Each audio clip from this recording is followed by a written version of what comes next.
Hello everyone, my name is Nicole. I never imagined my own sister would do something so hurtful. Growing up, we were inseparable. She was my confidante, my partner in every adventure and secret we shared. We did everything together, and our bond was something I had always cherished. So when our parents went out of town for a few days, leaving just the two of us at home, I didn't think twice. It was supposed to be an easygoing, quiet weekend between us, a chance to relax and catch up.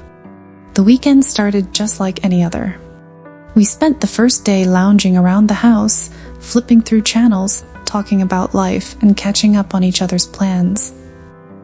I noticed she was on her phone more than usual, but didn't pay much attention to it. After all, everyone has their busy moments, right?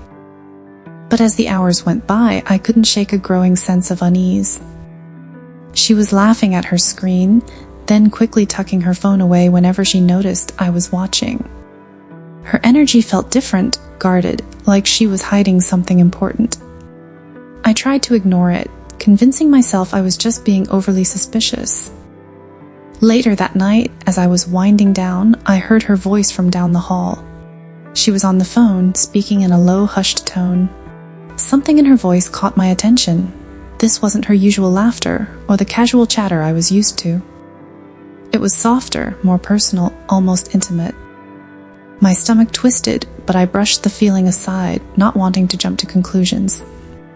Maybe it was just a private conversation with a close friend. Everyone deserves their privacy. The next morning, I found her in the kitchen, making breakfast with a smile that seemed almost too bright. I tried to push aside my doubts, yet her movements seemed rehearsed, like she was trying a bit too hard to appear at ease. Still, I told myself I was just overthinking things. Then her phone buzzed on the counter, catching my eye. Glancing over when she wasn't looking, I saw the name flashing on the screen and my heart plummeted. It was my partner's name, calling her repeatedly. In that moment, the pieces fell into place, and I could hardly believe what I was seeing. I froze, my heart racing as a whirlwind of thoughts collided in my mind. Was this just a coincidence? Were they planning a surprise for me? Surely I had to be wrong, right? But deep down, an unsettling instinct whispered that something more sinister was afoot. This wasn't innocent. I could feel the weight of betrayal in the pit of my stomach, and yet I wanted to scream to confront her, to demand to know what the hell was going on. But instead I walked away, putting on a mask of ignorance, pretending I hadn't seen anything. Throughout the day, I watched her closely. Every interaction, every furtive glance at her phone chipped away at the fragile denial I clung to. My heart pounded in my chest, a relentless reminder of the truth I refused to acknowledge. Maybe I was being dramatic. Maybe this wasn't what it seemed. But as the hours slipped by, that small glimmer of hope faded into the shadows, leaving behind a gnawing dread. I knew I couldn't ignore it much longer. Something was about to come to light, and whatever it was, I wasn't ready for it. Then the truth hit me like a freight train, obliterating any remaining doubt. It was late, and I thought she was settled in for the night.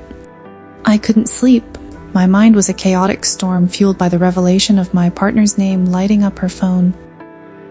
Restlessness drove me down the hallway, each step echoing the turmoil in my heart. As I passed her room, I froze, my breath caught in my throat. I heard him, his voice. The door was slightly ajar, and I could hear everything. They were laughing, their words soft and intimate, weaving a fabric of closeness that cut through me like a knife. My own sister, with him. The truth crystallized in my mind. They weren't planning anything for me. This was betrayal, plain and simple. I stood there, numb and paralyzed, as the reality washed over me like a cold wave. This wasn't a fleeting moment. It was a betrayal that had been festering for a long time.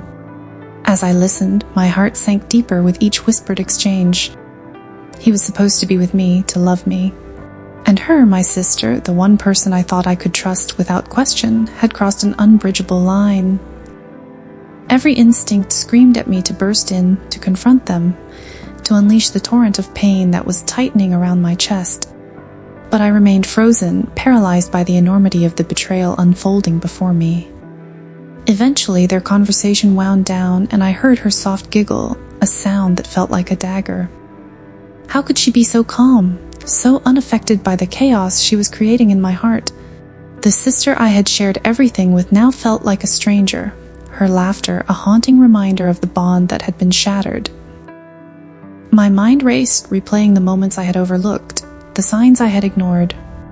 How long had this been happening behind my back? As I retreated to my room, I closed the door quietly, the weight of suffocation pressing down on me. I sat on the edge of my bed, grappling with a whirlwind of emotions, struggling to make sense of it all. How could the two people I trusted the most betray me in such a profound way? What had I done to deserve this? The urge to confront her burned within me, to demand answers, to force her to explain how she could be so callous. But deep down, I knew that no explanation could undo the damage that had already been done. The rest of the night spiraled into a blur of anguish and confusion. I couldn't sleep, my thoughts racing like shadows in the dark. I felt utterly lost, trapped in a nightmare from which I couldn't awaken. All I could do was replay that moment in my head, the sound of their voices echoing relentlessly. My sister, my partner, the weight of betrayal from both of them was suffocating, and I knew there was no going back from this. The truth settled like a stone in my chest, heavy and unyielding, and I felt the pressure build until I could no longer contain it. The next morning, the moment I saw her, the words spilled out like a dam bursting. "How long?" I asked, my voice trembling with barely contained rage and hurt. She turned to me, startled, but quickly masked her surprise, her eyes darting away. She knew exactly what I was talking about. For a moment, silence hung between us, thick with the weight of unspoken truths. In her eyes, I could see guilt, shame, and unexpectedly, defiance. Her face tightened. "It's not what you think," she said flatly, but I wasn't going to let her off the hook that easily. "Not what I think?" I shot back, anger boiling over. "I heard you. I saw the messages. Don't insult me by pretending this isn't exactly what it looks like." My voice cracked at the end, the pain too raw to hide. She looked away, biting her lip, as if searching for words that could mend this rift. But there was nothing. No words could fix the betrayal I felt. I wanted her to admit it, to confess what she had done and the hurt she had caused me. "Why?" I asked, my voice softening, the anger giving way to a deeper hurt. "Why would you do this to me?" For a moment she remained silent, her eyes averted. Then she sighed, her shoulders slumping as if the weight of her actions had finally settled upon her. "I don't know," she whispered. "It just happened." Those words hit me like a slap in the face, so empty, so careless. Just happened, as if it were some accident, a mistake that could be brushed off. "You don't know?" I repeated, disbelief lacing my voice. "You betrayed me, and you don't know why?" I felt tears welling up, but I fought to keep them at bay. "You were my sister, my blood. How could you do this to me?" Her eyes flickered with something, regret maybe, but it didn't matter. The damage was done. She opened her mouth, likely to offer some feeble explanation, but I didn't want to hear it. No excuse, no apology could ever make this right. I didn't care how it started, whether it was a moment of weakness or something deeper. All that mattered was that she had made the choice to betray me. She had chosen him over our bond. As she took a step closer, maybe to comfort me, I instinctively stepped back, shaking my head. "Don't," I said sharply. "Don't try to make this okay. It's not okay." I could see the tears forming in her eyes now, but it was too late. I didn't care about her tears anymore. "I never wanted to hurt you," she murmured, but her words felt hollow, like an afterthought. If she hadn't wanted to hurt me, she wouldn't have done it. That thought echoed relentlessly in my mind. She chose this, she chose him. I looked at her one last time, my heart breaking anew. "You did hurt me," I whispered, my voice barely audible. "And I don't think I can ever forgive you for it." After that confrontation, the silence between us was unbearable. She didn't reach out, and I couldn't bring myself to face her anymore. Everything felt shattered, and I was consumed by the ache in my chest. My mind spiraled in a constant loop, replaying every word, every betrayal, and I was left to wonder how we had come to this point. Days passed, and eventually our parents returned. They didn't notice the tension right away, but I knew it was only a matter of time before they sensed something was amiss. I couldn't pretend that everything was normal, not when my entire world had been flipped upside down. Every day felt heavier, a reminder of the trust that had been broken. I stayed in my room as much as possible, searching for clarity, but the more I thought about it, the more lost I felt. The sister I once confided in and the partner I had trusted were now entwined in a betrayal I couldn't comprehend. Each passing hour felt like a slow descent into an unending nightmare, and I didn't know how to wake up. But I wasn't ready to explain. How do you tell your family that the person you trusted the most had betrayed you in the worst possible way? How do you find the words without falling apart? My sister, on the other hand, moved through the house as if nothing had happened, as if she hadn't torn everything apart, as if she hadn't destroyed the bond we once shared. That hurt even more, her ability to carry on like nothing had changed, like she hadn't shattered me into a million pieces. It was as if she was waiting for me to get over it, to forgive and forget. But I couldn't. I couldn't just erase what she had done. Every time I looked at her, I was reminded of the betrayal, the lies, the conscious choice she made to hurt me. My relationship with my partner was over. There was no coming back from this. I didn't even have the energy to confront him anymore. He wasn't worth it, not after what I had overheard, not after knowing that he had been complicit in this deception. In an unexpected twist, I felt a strange sense of relief in letting him go. Deep down, maybe I had sensed for a while that something was off, that our relationship wasn't as solid as I had wanted to believe.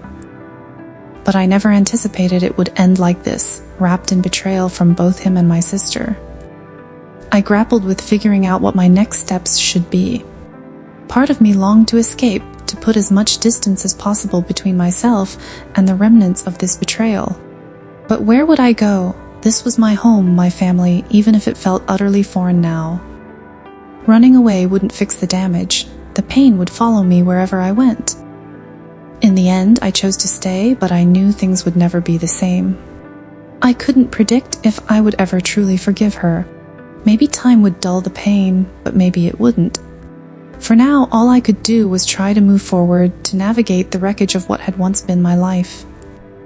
I didn't owe her my forgiveness, not yet, not until I was ready, if that day ever came. Trust, once broken, doesn't heal overnight. As for my sister, she would have to live with what she had done. Maybe one day she'd grasp the depth of her betrayal, or perhaps she'd continue to exist as if nothing had changed. But for me, everything had irrevocably shifted. I wasn't sure if I would ever be able to return to how things were before, to the bond we once shared. The fracture felt too deep, too wide to bridge, and I couldn't shake the feeling that our lives had been irreversibly altered. Each day ahead would be a struggle, but I had to face it alone, even in the shadows of the home I once thought I knew. Well, that was it from my side.